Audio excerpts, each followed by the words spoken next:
So for today's video nga pala mga guys, so gagawa tayo ngayon ng pulang sinigang. First time ko nga palang gumawa ng ganito, kaya tara guys, samahan nyo ako sa aking pagluluto. Mas malinamnam siya compare sa regular nating ginagawang sinigang. So subukan nyo rin para matry nyo kung anong lasa. So una, isa mo lang yung sibuyas. At pag okay na, saka mo siya ilagay ang kamatis. At ito rin guys ang magbibigay ng lasa at asim sa ating sinigang. At ito guys, gagamit din pala tayo dito ng tomato paste na gagamitin natin sa ating pagpapapula ng ating sinigang. At ito rin guys ang magbibigay linamnam sa ating sinigang. Kaya haluin mo lang haluin para sa maluto. At ito rin guys ang ginamit natin pork spare ribs sa ating sinigang. Lagyan din natin siya ng asin na pampalasa.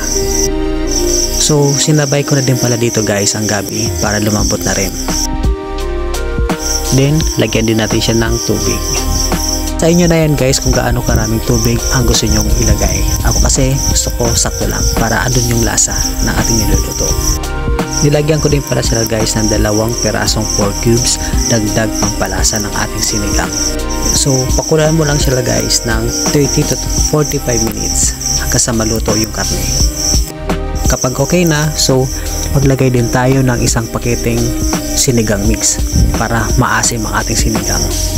Ilagay na rin pala natin dito ang gulay, so antayin na lang natin sila hanggang sa maluto. So yun na, susubukan nyo rin ito guys, for sure magugustuhan ito ng inyong pamilya. So ano pag inantay nyo, tara na, siram sana.